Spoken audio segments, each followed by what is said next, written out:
Sir Vodafone idea के अंदर रणनीतियाँ क्या है? अब जो भी चीज़ें अच्छी थी उसकी प्राइस में समा गई। अब कोई और ऑपरेटर कुछ चीज़ कर दे तो वो अलग बात है ना। जितने बार भी वोडाफोन आइडिया का शेयर हमें ऊंचाई पर देखने को, भाई बड़ी कंपनी कुछ नहीं होगा, हो जाता है, पर बड़ी कंपनी अपने में सुधार और अलग अलग रणनीतियों के साथ आगे बढ़ जाती है। तो सिर्फ विप्रो नहीं गिरा उस दिन, दुनिया भर में।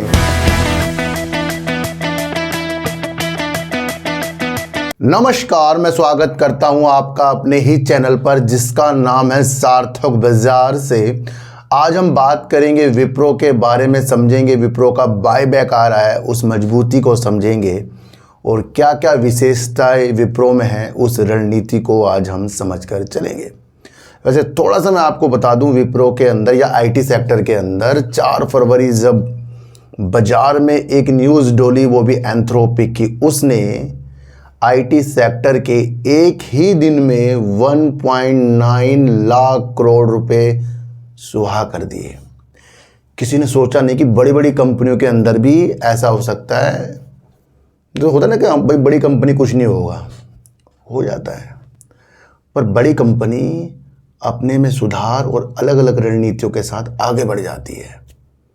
तो सिर्फ विप्रो नहीं गिरा उस दिन, दुनिया भर में आईटी सेक्टर के अंदर जो लिस्ट है कंपनियां, 1.9 लाख करोड़ रुपए सुहा हो गए। और ये रुकने का सिलसिला नहीं था, उसके बाद गिरावटें चलती रही। बड़े बड़े आईटी जो भारतीय कंपनी हैं, दिग्गज कंपनी हैं, इन्फोसिस, टीसीएस, विप्रो, इनके शेयरों के अंदर बहुत गिरावट आई है। तो एंथ्रोपिक की वजह से, है ना। तो थोड़ा सा समझना है कि ये सारी गिरावटें आईटी सेक्टर में आई थी। तो अब इसके हम आगे की रणनीतियाँ समझेंगे और बात करेंगे वोडाफोन आइडिया के अंदर। तो सर वोडाफोन आइडिया के अंदर रणनीतियाँ क्या है? अब जो भी चीज़ें अच्छी थी उसकी प्राइस में समा गई। अब कोई और ऑपरेटर कुछ चीज़ कर दे तो वो अलग बात है ना। जितने बार भी वोडाफोन आइडिया का शेयर हमें ऊंचाई पर देखने को मिला, वो फिर से नीचे की तरफ आया है। कई बार 9 के करीब शेयर आ चुका है। एफओ में 18,000 करोड़ रुपए जुटाए, उम्मीद बनी 2024 के बाद ऊंचाई आई, पर उस ऊंचाई के बाद फिर आपको शेयर एफओ प्राइस, सरकार की होल्डिंग जो 10 रुपये, उससे भी नीचे देखने को मिला। पर इस दौरान न्यूज बेस समझ लो या किसी की अपनी साइकोलॉजी कमाने की समझ लो या गंवाने की समझ लो, वो सारी चीज़ बाजार में, स्टॉक में होती है, चाहे वो वोडाफोन आइडिया हो, चाहे वो बड़ी कंपनी हो। पर बड़ी कंपनी में एक फ़ायदा ये होता है कि अगर उसके अंदर में लॉस है तो उसमें वेट करना और उसकी रणनीतियों पे नज़र रखना, वो आपको मजबूत कर देगी। पर पैनी स्टॉक क्या होता है भैया, कभी भी कुछ भी हो सकता है ना। तो इन सारी बातों के ऊपर बात करेंगे। क्या मुख्य और वोडाफोन आइडिया के अंदर अब हमें इंतजार करना पड़ेगा किस दिन का, उसके बारे में भी बातचीत करेंगे। देखो सर, इन दोनों की बातचीत करने से पहले एक चीज़ मैं आपको बताता हूँ, ध्यान से समझना कि बाजार के अंदर जो ये न्यूज़ आती है, ये रुख चेंज कर देती है। ये बाजार का रुख, अगर भाई ग्लोबल स्तर की न्यूज़ है तो वो बाजार का रुख चेंज कर रही है, और अगर वो कंपनी से संबंधित है तो वो कंपनी की स्थितियों को चेंज कर रही है कुछ ना कुछ। अब जो भी चीज़ें हैं, वोडाफोन आइडिया फंड जुटाएगा, विस्तार करेगा, ये करेगा, वो करेगा, ना बताए हमें, अंदर अंदर करता रहे। भाई जो भी वोडाफोन आइडिया अपने लिए अच्छा करे या बुरा करे, तो वो न्यूज़ पर क्यों आए? वो कर ले पहले सब कुछ, समझो। ये न्यूज़ का आना, चाहे वो छोटी कंपनी हो बड़ी कंपनी हो, आपको उसके अंदर आप किस रणनीति से उसको समझते हैं, किस तरह से उसको देखते हैं। क्योंकि एक ही न्यूज़ किसी को प्रॉफिट देकर जा रही है और वही न्यूज़ किसी को फंसा कर जा रही है। अब न्यूज़ निकलना बहुत महत्व है हर कंपनी। जैसे बाईबैक विप्रो दे रहा है, ना पता लगे तो कैसे उसमें भाग लेंगे हम। LIC डिविडेंड दे रहा है, बोनस दे रहा है, ना पता लगे तो कैसे हम चीज़ें कर लेंगे उसके अंदर। एंथ्रोपिक आया, ना पता लगे तो आपको कैसे पता लगेगा कि इतनी गिरावट आईटी सेक्टर में इस वजह से हो गई। तो न्यूज़ बड़ी महत्व रखती है। और अगर पेनी स्टॉक पे बार बार न्यूज़ आ रही है, भैया ना दे वो न्यूज़। अगर नहीं देगा तो क्या होगा, आप और हम कैसे इन्वॉल्व होंगे इसके अंदर। इसलिए न्यूज़ आती है। अब उस इन्वॉल्व को आप किस तरीके से खेलते हैं, समझते हैं, वो आपकी रणनीतियाँ है। तो न्यूज़ बाजार में आती रहेंगी और उसके महत्व से आप उससे सुधर रहे हैं, बिगड़ रहे हैं, वो आपका मैटर हो गया। और ऐसा क्या है कि कोई सा भी दिन ऐसा नहीं जाता कि जब किसी ना किसी कंपनी में न्यूज़ ना आती हो। हमेशा आपको कुछ ना कुछ न्यूज़ देखने को रिलेटिव मिलेगी बाजार के अंदर। यही न्यूज़ जो है किसी के हाथों से शेयर भी ले लेती है। कुछ चीज़ें बेकार दिख रही तो शेयर ले लिए, अच्छी दिख रही तो शेयर पकड़ा दिए। तो उस नीति को आपको समझना है। अब वोडाफोन आइडिया के अंदर एक न्यूज़ निकल कर आई है, पहले उसको समझेंगे, क्योंकि वो न्यूज़ हमें इसकी उपलब्धि भी बता रही है और कहीं ना कहीं इसके अंदर ये भी बता रही है कि बहुत कुछ इसके अंदर अभी बाकी है। तो वो समझेंगे। इससे पहले मैं आपको बताऊं वोडाफोन आइडिया के कदम किस तरीके से टारगेट जो आए थे उसकी वजह से रुके पड़े हैं। अब किस चीज़ का वेट है 11 जून का, वहाँ क्या होगा वो भी मैं आपको बताऊंगा। सबसे पहले न्यूज़ समझो, सरकार द्वारा दी गई एजीआर राहत और नई वित्तीय पोषण से अप्रैल से वोडाफोन आइडिया के शेयरों में 61% की तेजी आई है। यहाँ ये बताया गया है कि न्यूज़ के द्वारा भी तेजी आ सकती है। जो वोडाफोन आइडिया ने चीज़ें की उससे भी तेजी आ सकती है। इस चीज़ की ये साइकोलॉजी है। एजीआर पर राहत मैं आपको बताऊं, जब मिली थी तब उतनी तेज़ी कहाँ आपको देखने को मिली। वो तो तब आपको अच्छी चीज़ें देखने को मिली जब दोबारा से पुनर्गणना हुई थी, समझो, और वहाँ पर कुछ छूट दी गई। अब वो उसके रिजल्ट में भी आ गई। तो रिजल्ट के महत्व भी आपको समझने थे, वो भी मैंने आपको समझाया। तो ये न्यूज़ आपको आगाह कर रही है, समझा रही है कि जो राहतें, जो वित्तीय पोषण जो भी कंपनी ने की है उससे 61% की तेजी आ चुकी है अप्रैल से अब तक। यानी कि ये अपने टॉप पर पहुंचा पड़ा है शेयर, और वो सब न्यूज़ बेस्ड चीज़ें हुई हैं। वोडाफोन आइडिया की शुरुआत से 61%, अप्रैल की शुरुआत से 61% बढ़ गए हैं।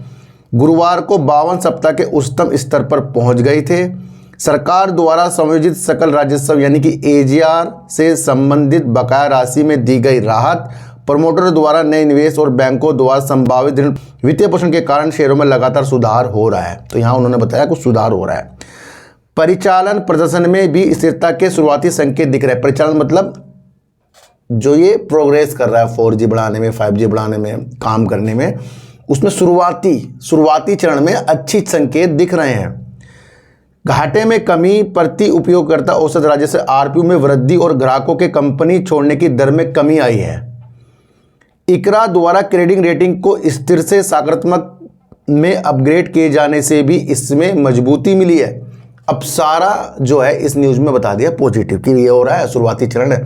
तो शुरुआती जब चरण होता है तो आगे भी आपको वेट करना पड़ता है। अब इसी न्यूज़ में समझो, इन सकारात्मक यानी पॉजिटिव कारणों के कारण बावजूद वोडाफोन आइडिया का दीर्घकालीन प्रदर्शन, देखो सर क्या कहा है, ये सारी चीज़ होने के बावजूद भी वोडाफोन आइडिया का लंबे समय के लिए प्रदर्शन जो वो काम करेगा अपने ग्राहक आधार को फिर से मजबूत करने पे, यानी कि अपने जो ग्राहक है उसको मजबूत करेगा काम करके, आरपू वृद्धि को बनाए रखने, अतिरिक्त वित्तीय पोषण प्राप्त करने जो बैंकों से या सरकार वोडाफोन आइडिया के कुमार मंगलम की कंपनी से भी आ रहा है उसको, और दूरसंचार क्षेत्र में यानी टेलीकॉम सेक्टर में कंपटीशन का सामना करने की क्षमता पर निर्भर करता है।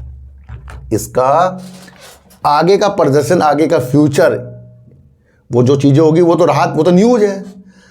अब कितनी मैं आपको पहले महत्वपूर्ण चीज़ समझाई थी,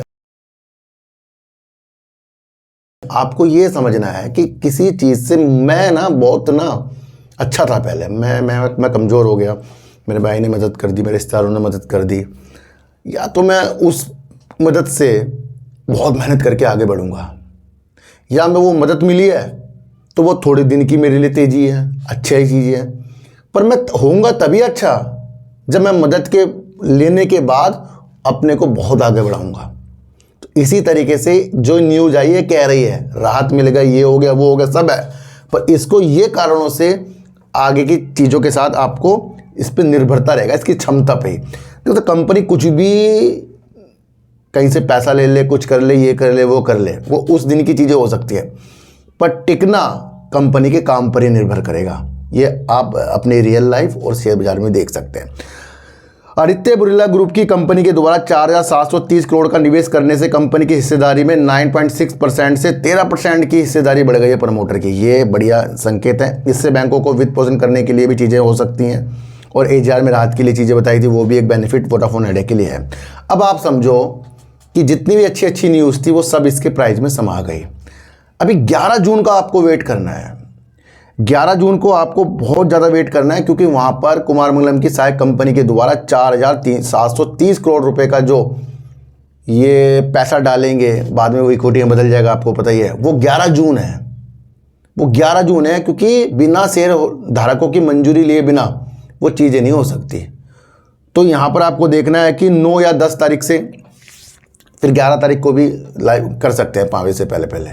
तो शेयर धारक इसकी मंजूरी दे देंगे। तो एक ट्रिगर पॉइंट इसका 11 जून का है। ये आप समझना किस रेट पर आ रहा है, जिस रेट पर FPO आया था 11 रुपये के हिसाब से ये पैसा जुटाएंगे। तो यहाँ एक मीटिंग होएगी, वहाँ पर वोटिंग के जरिए चीज़ें होंगी। तो ये आपको 11 जून याद रखना है। तो ये वो सारी चीज़ें। अच्छा, इस पैसे को 4,730 करोड़ को अब ये भी देखना है कि ये किस चीज़ में खर्च करेंगे अगर ये मंजूरी मिलती है। तो भैया 4G के विस्तार के मजबूत करने के लिए, 5G के रोल आउट की रफ्तार बढ़ाने के लिए। तो क्या है ये भी बेस्ट है इसके लिए।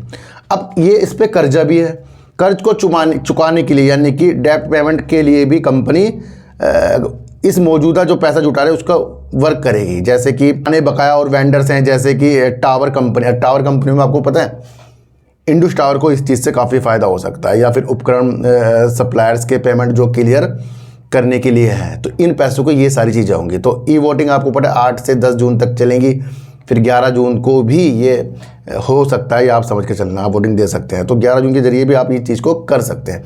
तो ये एक ट्रिगर पॉइंट इसका 11 जून है, ये आप समझ कर चलना। अच्छा, अब हम बात करेंगे विप्रो की। तो सर सबसे पहले एक चीज़ समझो, अब बायबैक जो है ना, छोटी कंपनी भी लाती है, बड़ी कंपनी भी लाती है, पर अधिकतर आपको बड़ी कंपनी ही बायबैक लाते हुए देखने को मिलेगी। जब कंपनी के पास अतिरिक्त पैसा होता है या उसे अपने में विश्वास बहुत जगाना होता है, तो वो अपने ही शेयरों को शेयर धारकों से खरीद लेती है। अब इससे क्या होता है, इससे इक्विटी वापस जो है प्रमोटर के पास आ जाती है। तो प्रमोटर यहाँ मजबूत हो जाते हैं। और किसी भी कंपनी के अंदर अपने शेयर को दोबारा से वापस लेना, शेयर होते किस लिए हैं? शेयर एक जरिया है जिससे पैसा जुटाकर कंपनी आगे बढ़ सके, तभी IPO के जरिए शेयर लिस्ट होते हैं। भैया मेरे में दम है, मेरी कंपनी में दम है, तो मैं IPO ला रहा हूँ, तो सब हो जाता है। तो बाद में क्या होता है, भाई में बायबैक हो गया, बहुत सारी रणनीति है। तो बायबैक बहुत मजबूत चीज़ है, जहाँ से कंपनी को एक मजबूत पक्ष आपको समझना पड़ता है। अब छोटी छोटी कंपनी भी अगर बायबैक ला रही है तो वो भी एक अच्छी दृष्टि हो जाती है, छोटी इससे छोटी मोटी कंपनी। तो वो आपको समझना है कि वहाँ पर उस छोटी कंपनी को विश्वास है कि वो कभी फ्यूचर में बड़ी हो सकती है। तो भैया अगर मेरे शेयर इस तरह फैल गए तो मैं वापस कैसे खरीदूँ, तो वो पहले ही अपनी चीज़ों को जमा कर लेती है। तो सबसे पहले समझो, बायबैक जो होती है एक बहुत बढ़िया रणनीति होती है, अक्सर बड़ी बड़ी कंपनियाँ लाती है, जिसमें विप्रो ने भी इससे पहले भी एक ये बायबैक लाई थी जो 12,000 करोड़ रुपये करीब का था, और 450 रुपये करीब के शेयरों के हिसाब से वो इतनी चीज़ें की थी। इतने ही जहाँ पढ़ लेना आप। दूसरा, अगर मैं आपको एक चीज़ और बताऊं, तो अब तक के इतिहास का सबसे बड़ा बायबैक दोबारा से कर रही है। पहले 12,000 करोड़ के इन्हें शेयर वापस लिए, फिर कितने लिए, 15,000 करोड़ के। अब होगा 15,000 करोड़ का बायबैक वापस, और किस रेट पर, 250 या 251 के रेट पर। लास्ट डेट कब है, 5 जून है। तो जिनके पास ये क्या होता है, कंपनी बायबैक तब लाती है जब कोई शेयर नीचे की रेट पर चलता है, तो वो ऊपर की रेट पर लाती है, ताकि निवेशक सोचे भैया 30-40 रुपये का फ़ायदा हो रहा है, तो वह बेच दो शेयर, बाद में फिर खरीद लूँगा। एक रणनीति ये बन जाती है। तो ये एक पैसा कमाने की विधि भी है कि नीचे के रेट पर खरीद कर फिर बायबैक ले लिया जाए। तो कुछ लोग इस तरह, तो कंपनी पहले बता देती है भैया ये लास्ट डेट है हमारी। तो कब है लास्ट डेट, 5 जून है। एक कारण तो विप्रो के अंदर ये चीज़ें आपको देखने को मिल रही है ना। तो ये वो कारण, विप्रो ने अब तक के सबसे बड़े 15,000 करोड़ के बायबैक के लिए 5 जून की रिकॉर्ड तिथि तय की है। ये सारी चीज़ मैंने आपको बता दी है। 15,000 करोड़ रुपए करीब का ला रही है, इससे पहले 12,000 करोड़ रुपए करीब का भी कंपनी लेकर आई थी, तो ये आप समझकर चल सकते हैं। सर इससे होता क्या है, देखो सर, भरोसा जो होता है निवेशकों का, इसको जीतना होता है। ईपीसी यानी कि अर्निंग पर शेयर में भी इसका फायदा हो जाता है। बायबैक के बाद मार्केट में कंपनी के कुल शेयरों की संख्या कम हो जाती है, जिससे कंपनी का प्रति शेयर मुनाफा बढ़ जाता है। तो ये काफ़ी कारण होते हैं जिससे कंपनी ये चीज़ें कर रही है। इससे पहले लाई थी 445 रुपये प्रति शेयर के हिसाब से, और 26.96 करोड़ शेयर इसने वापस लिए थे। और अगर हम देखें तो 12,000 करोड़ रुपए का था, अब कितना है 15,000 करोड़ रुपए, 250 रुपये प्रति शेयर के हिसाब से हो रहा है, और 60 करोड़ शेयर कंपनी वापस लेगी। इस चीज़ को देखने को मिलता है। अच्छा, विप्रो कंपनी कोई छोटी कंपनी है क्या? इसने बड़ी बड़ी पार्टनरशिप नहीं कर रखी है? बहुत बड़ी बड़ी कंपनी के लिए कंपनी वर्क करती है। देखो सर, एंथ्रोपिक आया, एंथ्रोपिक ने सारे आईटी सेक्टर को घेरा, अकेला विप्रो नहीं घेरा, वहाँ सब इसकी मार झेल रहे हैं। पर अगर आप एआई देख रहे हैं तो वो भी टेक्नोलॉजी पर आधारित है, बिना टेक्नोलॉजी के तो एआई भी फिर वही है। तो ये कंपनी पहले टेक्नोलॉजी पर वर्क करती हैं, तो इनके बिना कुछ भी चीज़ें आगे संभव ही नहीं है। तो लोग कहते हैं आईटी सेक्टर ही खत्म हो जाएगा। भैया कैसे हो जाएगा? हर चीज़ आप टेक्नोलॉजी पर चल रही है आजकल, तो ये तो बढ़ने वाली स्थितियाँ हो रही हैं। और इनके कंपनियों के मालिक ने भी ये चीज़ें पहले बता रखी है, भैया इससे तो और हमारा अच्छा हो सकता है। दोस्तों क्या है, सबसे पहले गूगल क्लाउड के साथ इसने पार्टनरशिप कर रखी है। माइक्रोसॉफ्ट और ओपन एआई के साथ भी कंपनी ने पार्टनरशिप कर रखी है। एंथ्रोपिक, जैसे कि हमने पहले चर्चा की कि विप्रो एंथ्रोपिक के अत्याधुनिक क्लाउड मॉडल का उपयोग सुरक्षित और बड़े पैमाने पर इंटरप्राइजेज एआई सॉल्यूशन बनाने के लिए कर रही है। यानी कि जिस कंपनी की वजह से आईटी सेक्टर गिरा, उसी कंपनी के साथ विप्रो ने भी साझेदारी कर रखी है। एनवीडिया एक बहुत बड़ी चिप की सबसे बड़ी कंपनी है, उसने भी विप्रो के साथ देखे तो हेल्थ केयर और मेडिकल सेक्टर के लिए एआई संचालित वर्क करने के लिए भी पार्टनरशिप कर रखी है। दूसरा अगर मैं बताऊँ, क्लाउड के क्षेत्र में भी इसने कंपनी काफ़ी वर्क कर रखा है, जैसे कि अमेजोन के साथ भी कंपनी वर्क करी है, सैप के साथ, या सेल्सफोर्स एक कंपनी, उसके साथ भी इसने पार्टनरशिप कर रखी है। तो ऐसे नहीं कि छोटी मोटी कंपनी, भारत के अंदर विदेशों के अंदर भी काफ़ी अच्छा काम जो विप्रो कर रही है। तो फरवरी में अगर हम देखें तो एंथ्रोपिक आया था। एंथ्रोपिक ने सिर्फ मार्केट गैप घेरे थे, एंथ्रोपिक ने काम ख़त्म नहीं किया था। क्योंकि अगर आप इसकी मार्च की आप सेल देखेंगे तो अब तक की मार्च 2025 से सबसे ज़्यादा सेल ही तब हुई जब एंथ्रोपिक आया था। 24,236 करोड़ की सेल और 3,522 करोड़ कंपनी ने प्रॉफिट किया था। तो आप समझ सकते हैं कि फरवरी में तो एंथ्रोपिक में सब कुछ गिर गया था, तब भी इनका काम चलता रहा था, और उसके बावजूद भी कंपनी ने अपनी चीज़ों को काफ़ी अच्छा खासा किया था। तो ये बायबैक की नीतियाँ, ये कंपनी के बारे में एक ऐसी जानकारी कि कंपनी कोई छोटी कंपनी नहीं है, और जब भी बायबैक ला रही है तो यहाँ निवेशकों को फ़ायदा हो ही सकता है कि नीचे खरीदें, ऊपर फिर वो बायबैक ले ही लें। तो वो चीज़ें हो सकती हैं, इसे आप समझ कर चल सकते हैं। मेरे हिसाब से अगर देखें तो टेक्नोलॉजी पर वर्क करने वाली हर बड़ी कंपनी बेस्ट ही होती है, आप समझकर चल सकते हैं। तो आज की वीडियो आपको कैसे लगी अगर मुझे ज़रूर बताना। किसी को भी खरीदने बेचने की नीतियाँ मेरे चैनल पर बिल्कुल भी नहीं है। मेरा कोई टेलीग्राम कोई व्हाट्सएप ग्रुप नहीं है, ना ही आज तक मैंने बनाया। तो सर सच्ची वीडियो देखिए, अच्छी वीडियो देखिए, समझ कर देखिए, चीटी को आटा दीजिए, गाय को रोटी दीजिए, और अपने बच्चों को ज़्यादा से ज़्यादा प्यार कीजिए, क्योंकि बच्चे ही आपकी मासूमियत से किस्मत पलटेंगे। तो फिर मिलेंगे आपसे नई वीडियो के साथ, जब तक के लिए नमस्कार।